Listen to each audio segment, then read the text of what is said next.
हरिओम सभी को नमस्कार।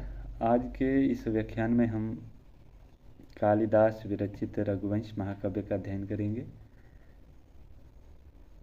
आप सभी ने महाकवि कालिदास का नाम सुना है। वे न केवल भारतवर्ष में अपितु संपूर्ण विश्व के प्रसिद्ध कवियों में अद्वितीय हैं। उन्होंने 7 काव्य लिखे हैं, जिनमें से 2 महाकाव्य हैं, रघुवंश और कुमार संभव, तथा 2 खंड काव्य लिखे हैं, एक मेघदूत और ऋतुसंहार। अभिज्ञान शकुंतलम, विक्रम मोरवर्ष्य एवं मालविका अग्निमित्र, ये 3 नाटक लिखे हैं। सभी कृतियों में रघुवंश प्रथम स्थान पर है। 19 सर्गात्मक एक ललित्यपूर्ण महाकाव्य है। इसमें रघुवंशीय राजाओं की कथा वर्णित है तथा इस महाकाव्य के नायक जो हैं वो भगवान श्री राम तथा अलग अलग मतभेद है, कई दिलीप को मानते हैं, पर मुख्य रूप से दिलीप ही इस महाकाव्य के नायक हैं। सर्ग 10 से 15 तक भगवान श्री राम की कथा इसमें वर्णित है और ये वैवस्वत मनु से इस जो वंश है, इस वंश की परंपरा चली आ रही है और ये महाकाव्य जो है राजा अग्निवर्ण के राज्य अभिषेक पे समाप्त होता है। अब रघुवंश में जिन राजाओं का वर्णन किया गया है उसका रामायण में वर्णन वैसा नहीं प्राप्त होता है, किंतु वायु पुराण में वर्णित राजाओं के साथ इसका जो है समानता पाई जाती है। जो कथा वायु पुराण में प्राप्त होती है वैसी ही कथा इस रघुवंश महाकाव्य में भी प्राप्त होती है। यहाँ हम रघुवंश महाकाव्य के प्रथम सर्ग को पढ़ेंगे। इस सर्ग में कवि रघुवंशीय महाराज दिलीप का वर्णन करते हैं। उसके बाद संतान अभाव के कारण पत्नी सुदक्षिणा के साथ वशिष्ठ के आश्रम में जाते हैं। गुरु वशिष्ठ ने बताया कि कामधेनु की अवज्ञा ही संतान लाभ में बाधा है, अतः दोनों कामधेनु की पुत्री सुरभि की सेवा में लग जाएं, जिससे आपको पुत्र रत्न की प्राप्ति होगी। रघुवंश महाकाव्य के हम सामान्य परिचय के बारे में देखें तो ये महाकवि कालिदास विरचित है। इसमें 19 सर्ग हैं तथा इस प्रथम सर्ग में जो है 95 श्लोक प्राप्त होते हैं तथा इस महाकाव्य का नायक जो है दिलीप है और नायिका सुदक्षिणा है तथा इसमें श्रृंगार रस है तथा वैधर्वी रीति और प्रसाद गुण ये मुख्य रूप से पाए जाते हैं। रघुवंश के प्रमुख पात्रों में राजा दिलीप जो इस महाकाव्य के जो नायक हैं वो राजा हैं और दिलीप के पुत्र रघु हैं तथा रघु के पुत्र अज हैं, अज के पुत्र दशरथ हैं तथा दशरथ के पुत्र भगवान श्री राम हैं।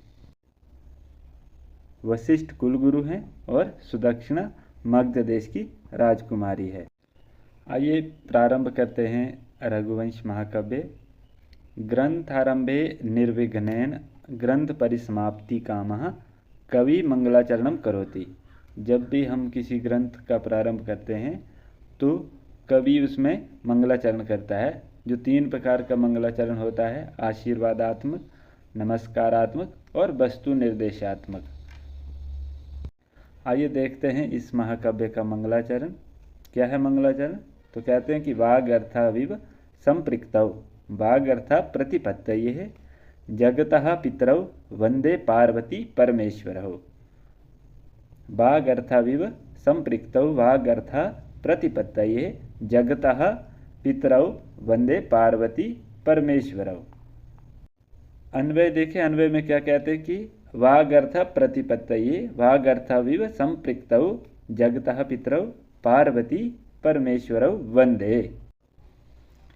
क्या कह रहे हैं कि शब्द और अर्थ, वाग अर्थ, शब्द और अर्थ को भली भांति, वाग अर्थ प्रतिपत्तये, भली भांति प्रकार, भली भांति से समझने के लिए मैं कौन, अर्थात कालिदास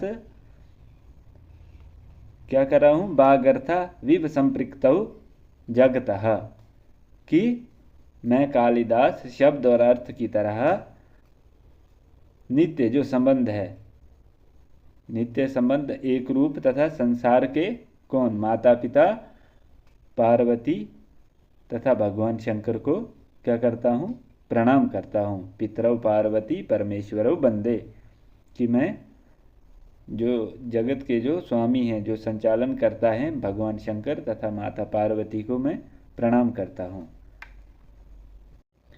क्या कह रहे हैं कि वाग अर्था विव संपृक्तौ वाग अर्था प्रतिपत्तये जगतः पितरौ वंदे पार्वती परमेश्वरौ।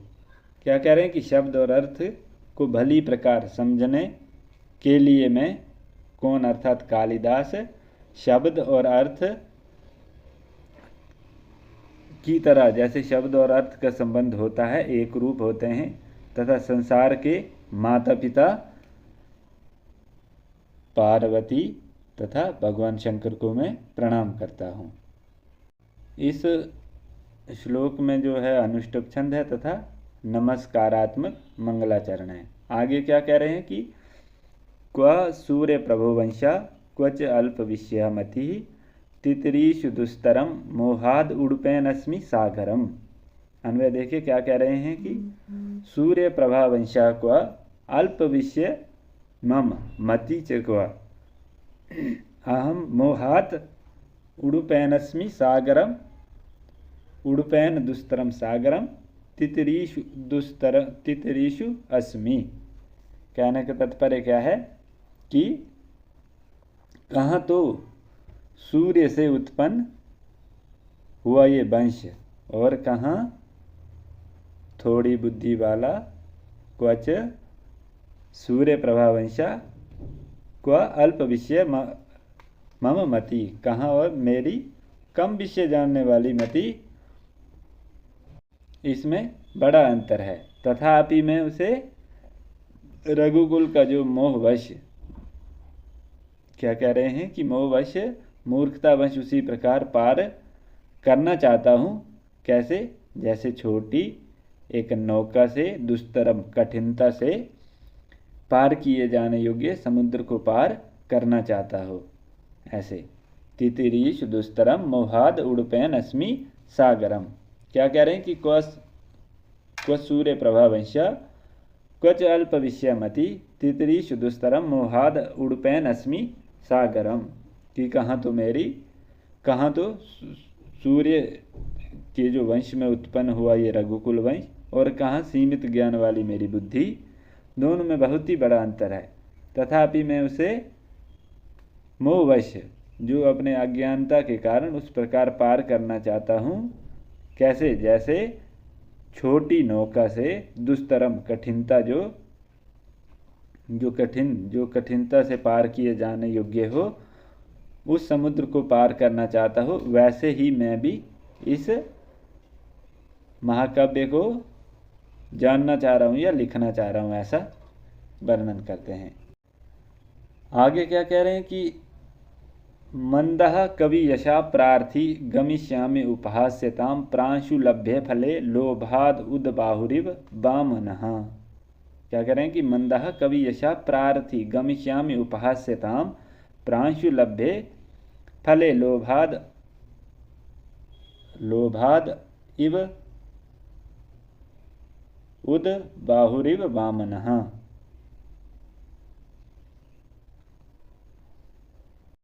अन्वय देखिए क्या कह रहे हैं कि मंदः कवि यशा प्रार्थी अहम कालिदासा इत्युक्ते प्रांशु लभ्ये फले लोभाद उद्बाहु वामना इव उपहास्यताम गमिष्यामि।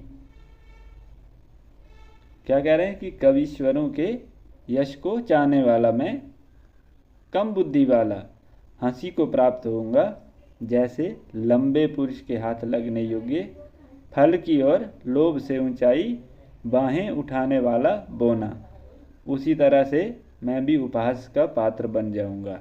क्या होता है कि जैसे लंबा मनुष्य जिस फल को प्राप्त कर सकता है, उसे पाने के लिए लोभ से यदि एक बौना व्यक्ति अपना हाथ ऊपर उठाए तो उसकी हंसी ही होगी, उसका मजाक उड़ जाएगा, उसी प्रकार मंद बुद्धि होने पर भी महान कवियों का यश चाहने वाला मैं भी उपहास का ही पात्र बनूंगा, ऐसा वर्णन करते हैं। आगे क्या कह रहे हैं कि सो अहम जन्म शुद्धानाम फलोदय कर्माणाम असमुद्र क्षितिशानाम अकर्णर्थवतानाम। क्या कह रहे हैं कि सो अहम जन्म शुद्धानाम फलोदय कर्माणाम असमुद्र क्षितीनाम अनकर अर्थवतानाम। अन्वय देखिए क्या कह रहे हैं कि सह अहम तनुवाग विवाह अपि कर्मणा आगत्य चपलाय प्रचोदितः सन अजन्म शुद्धानाम फलोदय कर्माणाम असमुद्र क्षितिशानाम अनकारार्थवतानाम। कहने का तात्पर्य क्या है कि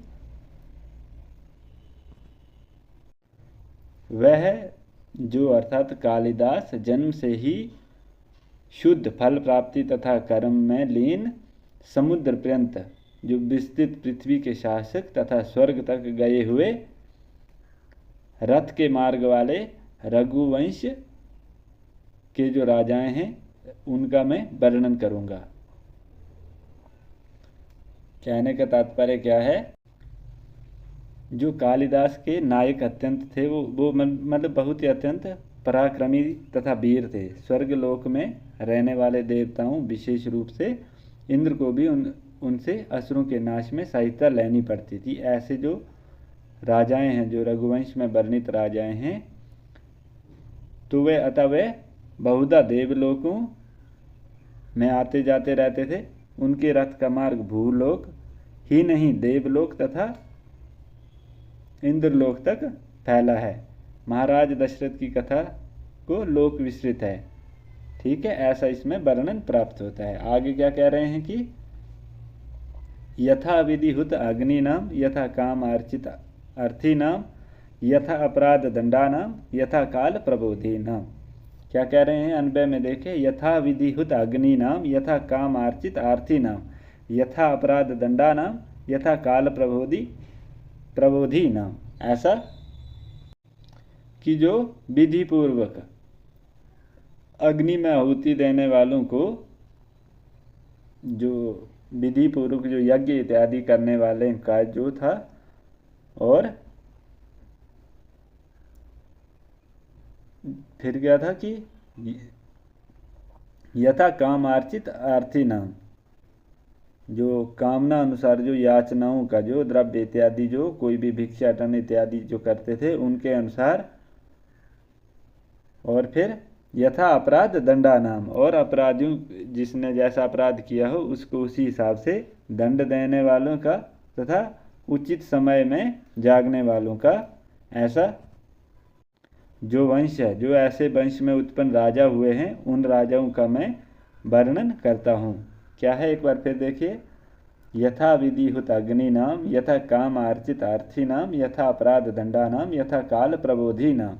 अर्थात जो विधि पूर्वक अग्नि में आहुति देते थे, यज्ञ इत्यादि करते थे, और कामना के अनुसार, इच्छा के अनुसार दान दिया करते थे, और अपराध जिसने जैसा अपराध किया हो उसको वैसा ही दंड देते थे, और समय पर जागरूक रहने वाले ऐसे राजाओं का मैं, जो रघुवंश कुल में उत्पन्न राजा हुए हैं, उनका वर्णन करता हूँ। आगे क्या कह रहे हैं कि त्यागाय समृत अर्थाना सत्याय मित भाषी नाम यश से विजिगीषु नाम प्रजाए गृहम मेधि नाम। अन्वय में क्या कह रहे हैं कि त्यागाय समृत अर्थानाम सत्याय मित भाषी नाम यश से विजिगीषु नाम प्रजाए गृह मेधि नाम। क्या कह रहे हैं कि त्यागाय समृत अर्थानाम, अर्थात त्याग अर्थात दान के लिए ही जो धन का संग्रहण करते थे, और सत्यायमित भाषिणाम, सत्य के लिए कम बोलने वाले, कहीं मुख से असत्य न निकल पड़े इसलिए वे चुप रहते थे। और फिर यश से विजिगीषु नाम, और जो यश के लिए, ना कि दूसरे राज्यों को छीनने के लिए, ऐसे काम के लिए नहीं, विजय प्राप्त करने की इच्छा करने वाले और प्रजायै गृह मेदिना और संतान उत्पत्ति मात्र के लिए, न कि काम उपभोग के लिए गृहस्थ बनने वाले, विवाह करने वाले जो हैं वो रघुवंशी राजाओं का मैं वर्णन करूँगा, ऐसा वर्णन करते हैं। आगे क्या कह रहे हैं कि शैशवे अभ्यस्त विद्यानाम यौवने वैशेषिणाम वर्धके मुनिवृत्तिनाम योगान्ते तनु त्याज्याम। क्या कह रहे हैं कि शैशवे अभ्यस्त विद्यानाम यौवने वैशेषिणाम वर्धके मुनिवृत्तिनाम योगान्ते तनु त्याज्याम। अन्वय देखिए क्या कह रहे हैं कि शैशवे अभ्यस्त विद्यानाम यौवने वैशेषिणाम वर्धके मुनिवृत्तिनाम अन्ते योगेन तनु त्याज्यम। कि शैशवे अभ्यस्त विद्यानाम जो बाल्यकाल में विविध विद्याओं को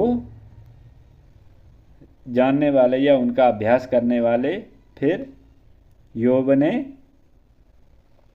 वैशेषी नाम जो युवावस्था में यौवन काल में विषय भोगों को इच्छा करने वाले, फिर वृद्धावस्था में क्या कह रहे हैं कि वर्धके मुनिवृत्ति नाम वृद्धावस्था में मुनियों के जैसा जीवन व्यतीत करने वाले, तथा अंते योगेन तनु त्याज्यम योग के द्वारा शरीर को त्यागने वाले ऐसे राजाओं का मैं वर्णन करूंगा। जो रघुकुल में जो उत्पन्न राजा हैं ऐसे राजाओं का मैं वर्णन करूंगा।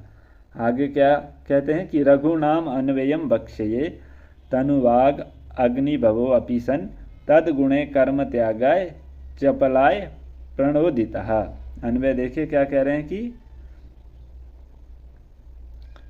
रघुणाम अन्वय बक्षये अहम अल्पवाणी संपत्ति संतेषाम रघुणाम गुणैः कर्म प्राप्य धष्टारे प्रेरितः रघुवंश चरित्रम बक्षये इति।